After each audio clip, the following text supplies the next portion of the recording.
Sunday morning. We're glad we're in the house of the Lord where we're dry and blessed. All right, let's turn on our red hymnals this morning. In your red hymnals, turn to hymn 256, singing Higher Ground. Hymn 256 in your red hymnal.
Hymn 163, I Belong to the King.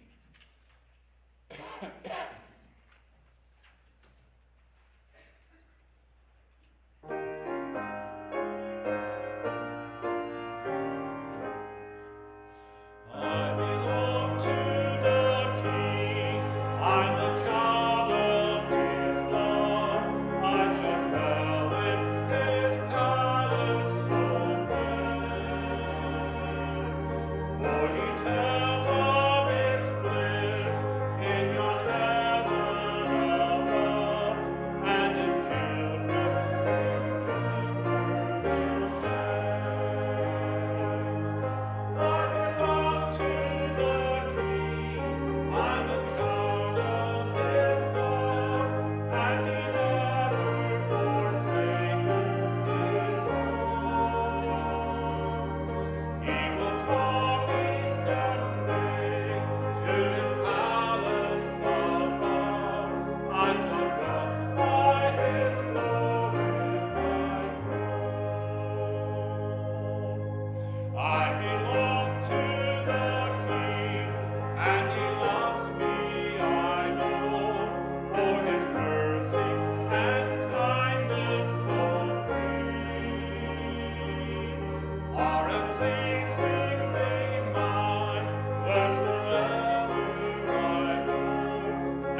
Tomorrow, hymn 153, 153.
Morning, y'all. Thanks for being here on such a lovely day.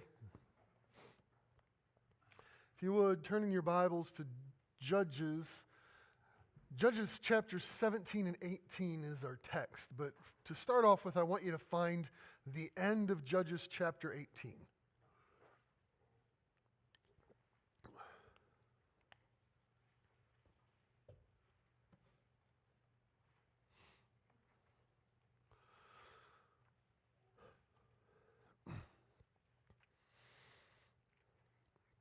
So look, I'm I'm definitely going to need your attention for a moment as we get started. I know it's early. Whatever we have to do to get our minds fully engaged, we need to do it. So flip a switch, prime the pump, change the batteries, like whatever you need to do.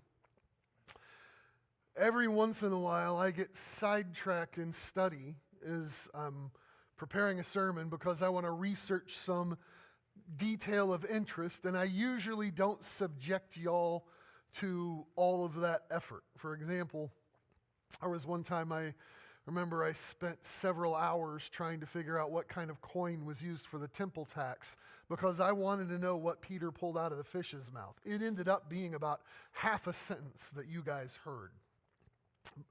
I told homiletic students that would happen from time to time, and the congregation doesn't need to hear all the labor pains, they just want to see the baby, okay? This morning, y'all are going to need to experience some of the labor pains. It's really vital to grasping the text. So let me ask, if you're at the end of Judges 18, I want you to look specifically at verse 30. Judges 18, verse 30, says, "The children of Dan set up for themselves the carved image, and Jonathan, the son of Gershom, the son of Manasseh, and his sons were priests to the tribe of Dan until the day of the captivity of the land." I want you to look very closely at that in your Bibles, and the name Manasseh. I'm hoping I can get a show of hands from you. How many of you have a footnote or some reference in your Bible in regard to the name Manasseh there in verse 30, specifically connected to that name? Or if you have a study Bible, it might give you a comment. Is that name likely referring to Moses? Show of hands. Okay, that's about what I expected. So in this week while I was looking at it, going through all the Bibles in my office, there's a bunch, probably about 75-80% of them had some kind of reference to that. It makes some Bibles or translations just make a change in the text, and it actually reads Jonathan, the son of Gershom, the son of Moses. And so I want to explain why that's there, what it tells us, and why it matters as we dig into the text this morning. When we read Judges 17 and 18, what we'll find out is this man Jonathan, the son of Gershom, the grandson of Moses or Manasseh, is an idol-worshiping priest for hire. Like most characters in Judges, he is no hero. And at some point, ancient scribes appear to have altered the spelling because they felt like it would be an embarrassment for Moses to have such a vile grandson. So in this name Moses, they inserted the Hebrew letter nun, which would be N for us. And it shows up as Manasseh instead of Moses. And in fact, many ancient manuscripts show that the scribes knew that change had been made because they take that letter nun and they raise it high up above the other letters, so it's literally elevated above the text, kind of floating there to show that it stands out. So without that nun, then the text reads Moses instead of Manasseh. And in fact, we know that when we look at this verse, Moses did have a son named Gershom, so that this man who it's talking about could very well be, and likely is, Moses' grandson. So here's what this tells us. Since we know that the book of Judges covers a time period of about 300 years, if we get to the end of Judges and we're reading about Moses' grandson, we know this is not a story that's in chronological order, right? It's not talking about a 300-year-old grandson of Moses. It's giving us an account that happened early on in this time frame of Judges. And in fact, the final portion of Judges, the final two stories, are actually set at the beginning of the time frame, almost immediately after the conquest of the Promised Land. So let me show you why we know this. In the next story, which we're not going to cover this morning, but look over at chapter 20. We have another famous grandfather in Judges chapter 20, verse 28. The story's telling us about Phinehas, the son of Eleazar, the son of Aaron, stood before it in those days. Right? So these final two stories include references to a grandson of Moses and a grandson of his brother Aaron. And this can't be long after the Exodus then. This can't be long after Israel has gone into the Promised Land. Another clue in chapters 17 and 18 that tells us it's actually set at the beginning of this time frame is that we see the tribe of Dan struggling to obtain land. They don't have territory, as chapter 18 verse 1 tells us. The tribe of the Danites was seeking an inheritance for itself to dwell in. In fact, we're going to meet a wandering army of 600 soldiers of the tribe of Dan looking for land to conquer. You'll find them in chapter 18, verses 11 and 16. And that fits early in the time frame of Judges because, going to tax your memory, I don't expect you to remember this, but back in Judges chapter 1, verse 34, it talked about the Amorites had forced the children of Dan up into the mountains. They actually hadn't obtained their inheritance yet. Okay, and so this story that we're about to deal with is set early on, at the beginning of this 300-year time frame of Judges. And here's why all this matters. It's these final two stories in Judges that we get those famous repeated phrases. For example, chapter 17, verse 6. In those days there was no king in Israel. Everyone did what was right in his own eyes. So the writer of Judges, when Samson's story is done, he's done telling us about judges in the sense that we think of judges. Samson was the last one it's going to talk about.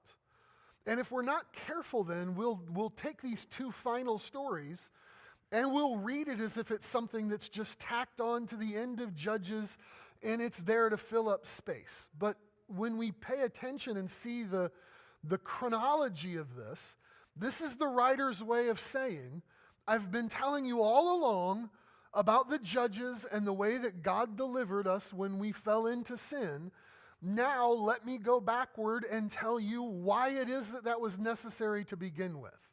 There was no king that was setting a righteous standard. Everybody did what they felt was right, and as a result, nobody actually did right. And he's giving us a couple of stories that shows us what a mess the nation was in. Okay? So I know that's a lot of backgrounds to try to throw up front, but this is the theme of the text. What is right in our own eyes is often wrong in the eyes of God. What's right in our own eyes is often wrong in the eyes of God. So hopefully with that cleared up, we're ready to dive into chapter 17 and 18.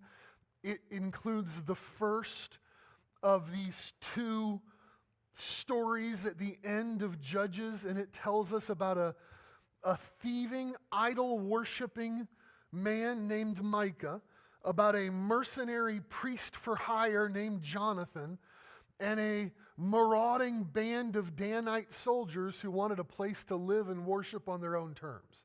And all of those characters are on a collision course with each other. So first, at the beginning of chapter 17, I want you to see a mama's boy and his false religion. Chapter 17, starting at verse 1 through 6. Now there was a man from the mountains of Ephraim whose name was Micah. And he said to his mother, the 1,100 shekels of silver that were taken from you, and on which you put a curse, even saying it in my ears, "Here is the silver with me. I took it." And his mother said, "May you be blessed by the Lord, my son." So when he had returned the 1,100 shekels of silver to his mother said, "I had wholly dedicated the silver from my hands to the Lord for my son, to make a carved image and a molded image. Now, therefore, I will return it to you." Thus, he returned the silver to his mother. Then his mother took 200 shekels of silver and gave them to the silversmith, and he made it into a carved image and a molded image, and they were in the house of Micah.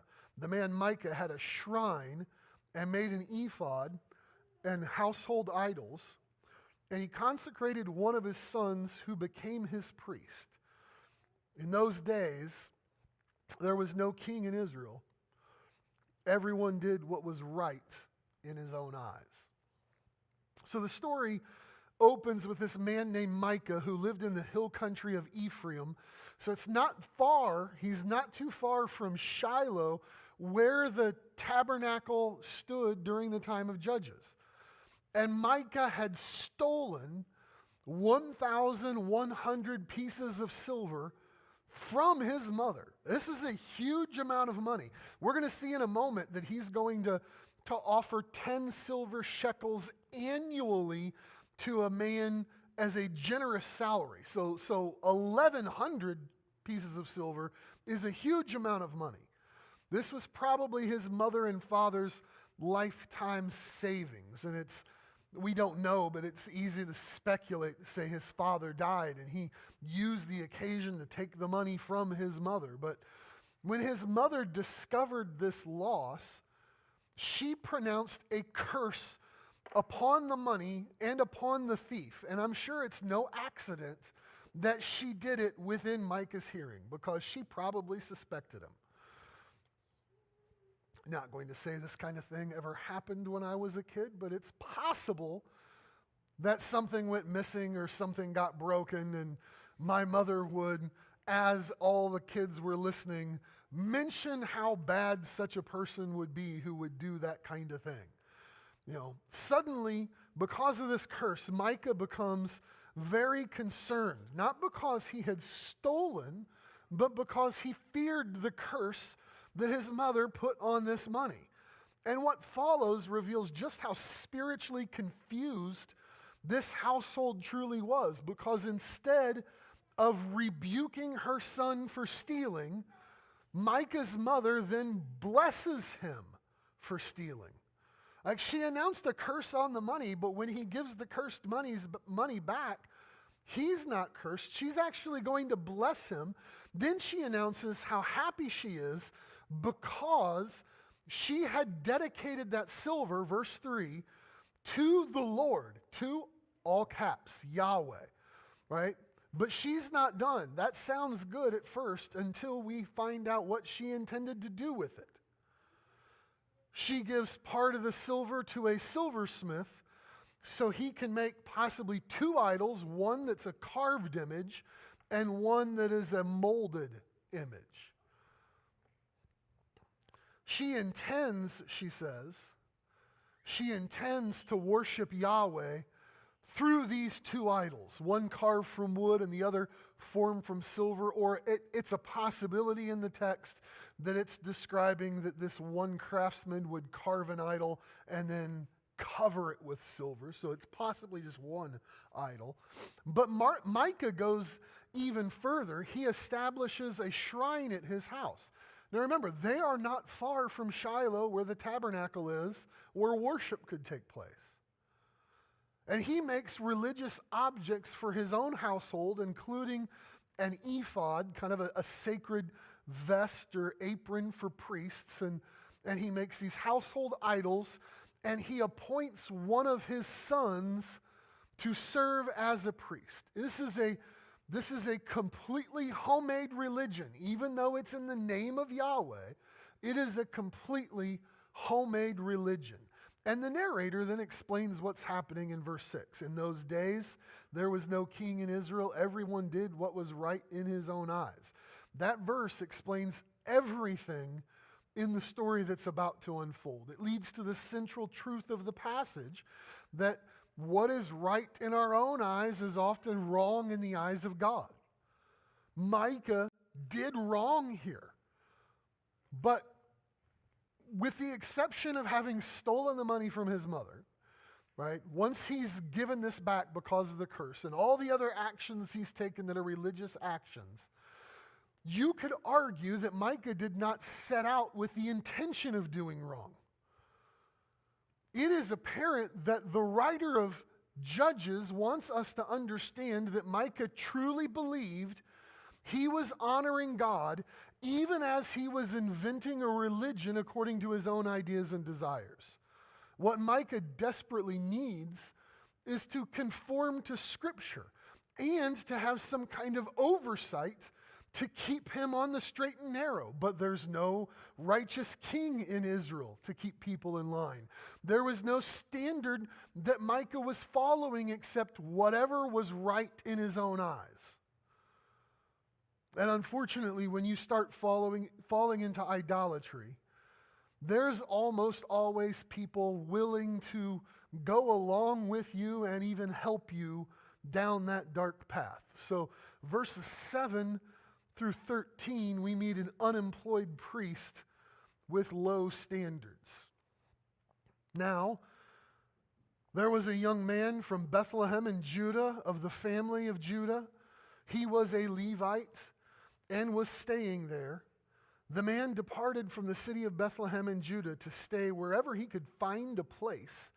Then he came to the mountains of Ephraim, to the house of Micah, as he journeyed. And Micah said to him, "Where do you come from?" So he said to him, "I am a Levite from Bethlehem in Judah, and I am on my way to find a place to stay." Micah said to him, "Dwell with me, and be a father and a priest to me, and I will give you 10 shekels of silver per year, a suit of clothes, and your sustenance." So the Levite went in. Then the Levite was content to dwell with the man, and the young man became like one of his sons to him. So Micah consecrated the Levite, and the young man became his priest and lived in the house of Micah. Then Micah said, "Now I know that the Lord will be good to me, since I have a Levite as priest." So into this household that's already a mess walks a young Levite from Bethlehem in Judah. And Levites were supposed to serve Yahweh and assist in the worship at the sanctuary, at the tabernacle in Shiloh. But this young man has left there, and he is wandering the country looking for someone willing to support him. Now, since we looked at the end at the beginning, you know that this is Moses' grandson. But note how the writer does not tell us this up front. He's holding that for the end as sort of a sandbag ending. I'm just going to point out here the desperate spiritual situation then developed much more quickly than we imagined the problems in Judges developed. This man arrives at Micah's house, and Micah immediately recognizes an opportunity. If he can hire a Levite, his private religion at his house then is going to appear legitimate. And so Micah makes him an offer of 10 pieces of silver a year, clothing, and his living expenses. This is a lavish offer. He's getting the salary. He's getting uniform allowance. He's getting a seat at the dinner table. All the perks of being in a rich man's house. I mean, for Micah's household, if that 1,100 pieces of silver was even the totality of what they owned, he can still afford to pay this priest for 110 years. That's how wealthy he is. And so the Levite accepts the offer. There's no protest, there's no correction, there's no warning about the idols sitting in Micah's house. Instead, what he does is Micah had installed his own son as a priest, and this man takes the place of Micah's son as the family's personal priest.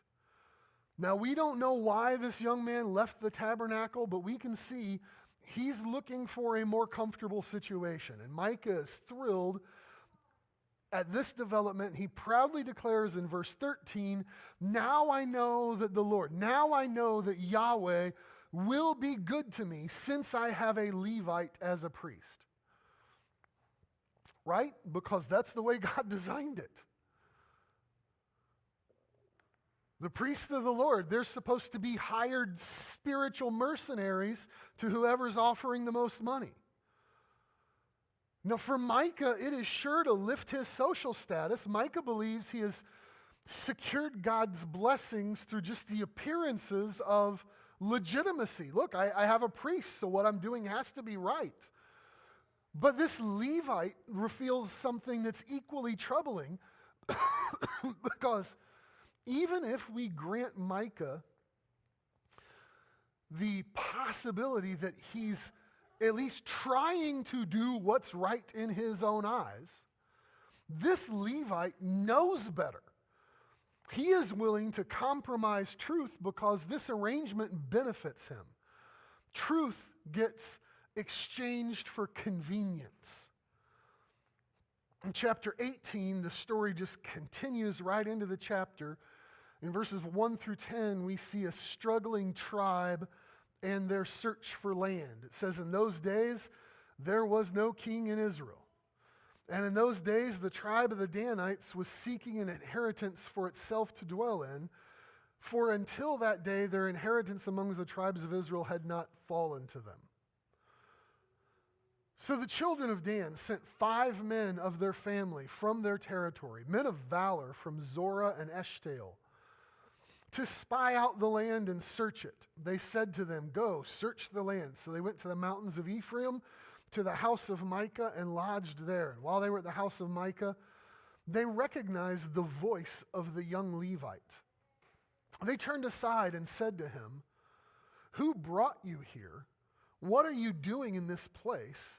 What do you have here? And he said to them, thus and so Micah did for me. He has hired me. I have become his priest. So they said to him, please inquire of God that we may know whether the journey on which we go will be prosperous. And the priest said to them, go in peace. The presence of the Lord be with you on your way. So the 5 men departed and went to Laish, and they saw the people who were there, how they dwelt safely in the manner of the Sidonians, quiet and secure. There were no rulers in the land who might put them to shame for anything. They were far from the Sidonians, and they had no ties with anyone. Then the spies came back to their brethren at Zorah and Eshtaol, and their brethren said to them, what is your report? So they said, arise, let us go up against them, for we have seen the land, and indeed it's very good. Would you do nothing? Do not hesitate to go and enter to possess the land. When you go, you will come to a secure people and a large land, for God has given it into your hands, a place where there is no lack of anything that is on the earth. So the story now widens from this household of Micah and this young Levite who's joined the household as a private priest. It widens to include the tribe of Dan, because Dan had received a territory when Israel conquered Canaan, but they had failed to fully possess it. As I said, even back in chapter 1, it describes that the Amorites had forced them up into the mountains. And instead of trusting the Lord to fight for their inheritance where they should fight for it, they began looking for an easier place to settle. And so in what appears to be an homage to Hebrew history, they send out some spies in order to look around the land. And during the journey, these 5 spies arrive at Micah's house, and they recognize the voice of the young Levite. So apparently, since he had served at the tabernacle, the Danites recognized his voice as they had heard it before. And there is There is surprise that he's there because they sense that he is out of place. When you look at chapter 18, verse 3, they're asking him questions about place, right? Who brought you here? What are you doing in this place? What do you have here? They know he is not where he is supposed to be. Ironically, they're looking for a place that is not where they're supposed to be. Despite their understanding that he's out of place and therefore out of place in the service of God, they still think that they can seek God's voice through a man being disobedient to him. And so they ask him in verse 5 to inquire of God whether the Lord's going to bless them on this journey and these efforts. And his answer in verse 6 is, "Go in peace, the presence of Yahweh be with you on your way." That's more than, the Lord be with you. That is like saying, Yahweh will see everything you do, which is not exactly a blessing, but they take it that way. And encouraged by this answer, the spies continue north, and they discover the city of Laish. It is peaceful, it is prosperous, it is vulnerable. It looks like the perfect target, even if it's not the possession that they were to have. And soon the tribe of Dan believes that God is blessing their plan. But notice what's been happening here. Micah is confident that God is blessing him, and the Levite thinks God is blessing him, and the Danites think God is blessing them, and yet none of them are actually following the Lord. Now, while God did tell the Hebrews to go in and secure the promised land and destroy the nations, that was not an unqualified command. In fact, Deuteronomy chapter 20, verses 10 through 15, commands that as the people come close to a city, that they offer that city terms of peace. And only if that offer of servitude is rejected, they should lay siege to the city. Now, maybe the people in Laish would have rejected the peaceful offer, but the Danites just see that the land's good, that they're far from the Sidonians who seemingly planted this city, that there is no influence in order to help protect them. They're vulnerable, it's ripe for the picking, and their conclusion is might makes right, we're going to attack them, God's on our side. But God has not spoken to any of them in this way. And now's where the story reaches its breaking point. In verses 11 through 26, all of the characters are on this collision course. So chapter 18, starting at verse 11, the 600 men from the family of the Danites went from there, from Zorah and Eshtaol, armed with weapons of war. They went up and encamped at Kirjath Jearim in Judah. Therefore they call that place Mahaneh Dan to this day. There it is, west of Kirjath Jearim. And they passed from there to the mountains of Ephraim and came to the house of Micah. Then the 5 men who had gone to spy out the country of Laish answered and said to their brethren, "Do you know that there are in these houses an ephod, household idols, a carved image, and a molded image? Now therefore consider what you should do." So they turned aside there and came to the house of the young Levite man, to the house of Micah, and greeted him. The 600 men armed with their weapons of war, who were the children of Dan, stood by the entrance of the gate. Then the 5 men who had gone to spy out the land went up, entering there. They took the carved image, the ephod, the household idols, and the molded image. The priest stood at the entrance of the gate with the 600 men who were armed with weapons of war. When these went into Micah's house and took the carved image, the ephod, the household idols, the molded image, the priest said to them, "What are you doing?" And they said to him, "Be quiet, put your hand over your mouth, and come with us. Be a father and a priest to us. Is it better for you to be a priest to the household of one man, or that you be a priest to a tribe and a family in Israel?" So the priest's heart was glad, and he took the ephod, the household idols, the carved image, and took his place among the people. Then they turned and departed and put the little ones, the livestock, and the goods in front of them. When they were a good way from the house of Micah, the men who were in the houses near Micah's house gathered together and overtook the children of Dan. And they called out to the children of Dan, so they turned around and said to Micah, "What ails you that you have gathered such a company?" So he said, "You have taken away my gods which I made, and the priest, and you have gone away. Now what more do I have? How can you say to me, what ails you?" And the children of Dan said to him, "Do not let your voice be heard among us, lest angry men fall upon you, and you lose your life with the lives of your household." Then the children of Dan went their way, and Micah saw that they were too strong for him. He turned and went back to his house. So, army from Dan, 600 armed men, set out to capture the city of Laish, and on their way, they go by Micah's house. The 5 spies had sent a message to them to meet them there, apparently, and told them about the religious objects inside the house. Like, you know what's in that house? And at the end of verse 14, they just say, "So consider carefully what you should do." Well, what should they do if they consider it carefully? They should avoid it. What will they do? They decide those objects should belong to them instead. We want the prestige and we want the approval.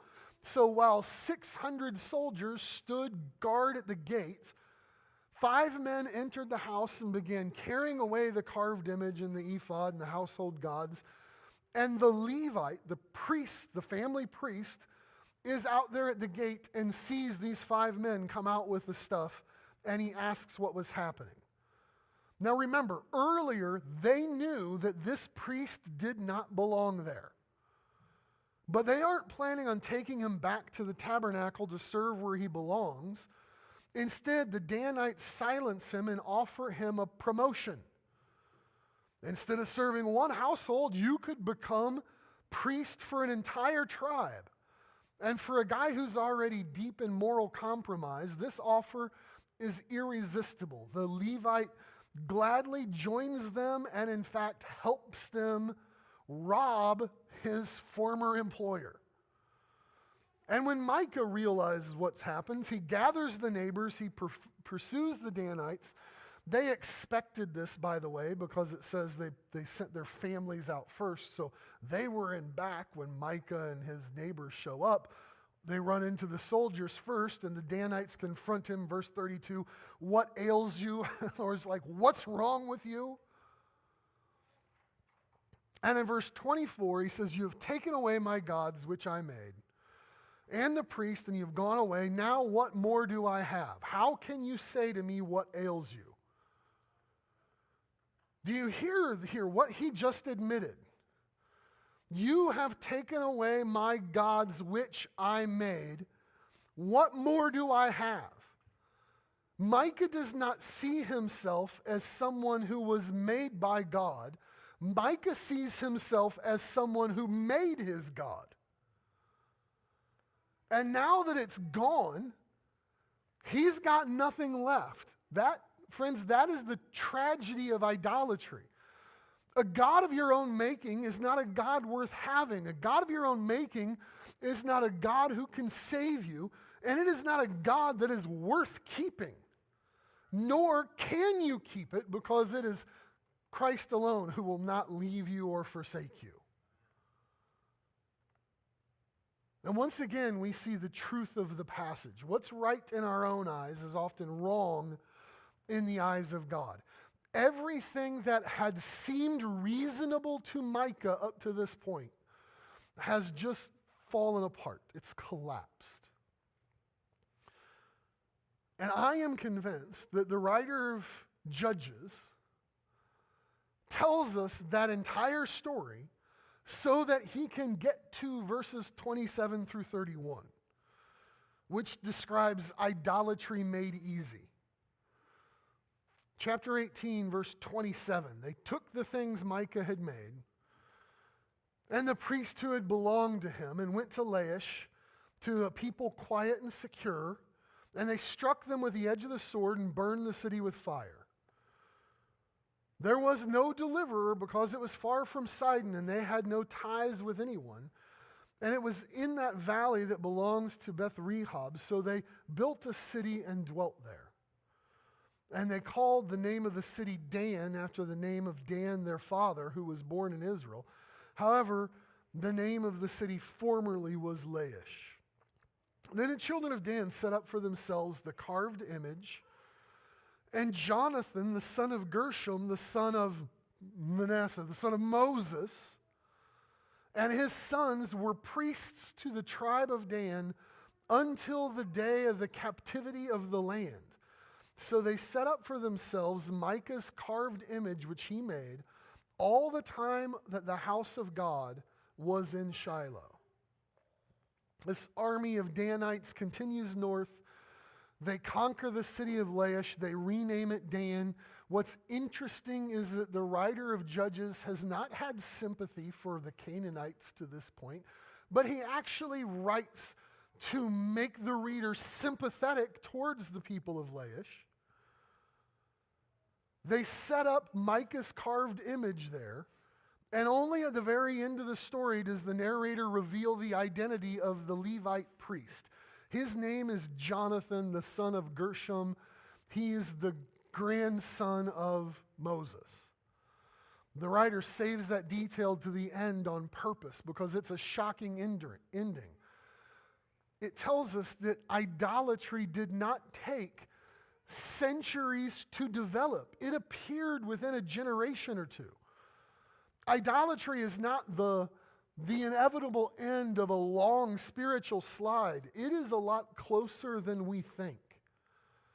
Verse 31 tells us that from this moment, very early in the timeline of Judges, as long as the worship of Yahweh was supposed to be happening in Shiloh at the tabernacle, there was this competing idol in Israel, this monstrosity built by the stolen silver and moral compromise of Micah and Moses' grandson and the tribe of Dan. Two lessons naturally follow from the text.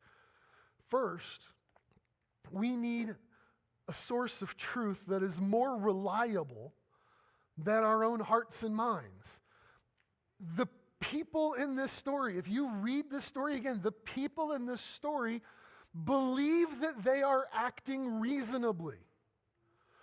All of them believe their actions would bring blessing, and yet they are profoundly wrong. Because our own hearts and minds are desperately wicked. So unless we guide our path with the unchanging standard of God's word, we are doomed to stray. What's right in our own eyes is often wrong in the eyes of God. The second thing we should learn from it is that we need a righteous king. It's 4 times in these closing chapters, these 2 stories, the one that we're still yet to cover, that we are reminded there is no king in Israel. Because when people have no authority higher than themselves, chaos is what eventually follows. Listen, this is true of us. When you only answer to you, you are going to come up with the wrong answers. The book of Judges prepares us to long for a king who's going to lead his people in truth and righteousness, and the king that we need is the Lord Jesus Christ. When Micah lost his idol, he cries out, "You've taken my God from me, which I've made. What more do I have?" He was certain he had nothing left. And that's the tragedy of idolatry. Whatever your idol is, whether it's money or whether it's reputation or success or relationship or security, someday you will lose it. And it will feel to you as if you have nothing left. It leaves us empty. Idols will abandon us. Every one of them will. But if Christ is our king, we never have to stand in that place, because even when everything else is taken away, we still know He will never leave us, He will never forsake us, He's ours. And if Christ is ours, then we have everything that truly matters. Okay, I don't know how we're going to cover the final story all at once. We might have to break it up into a couple of pieces.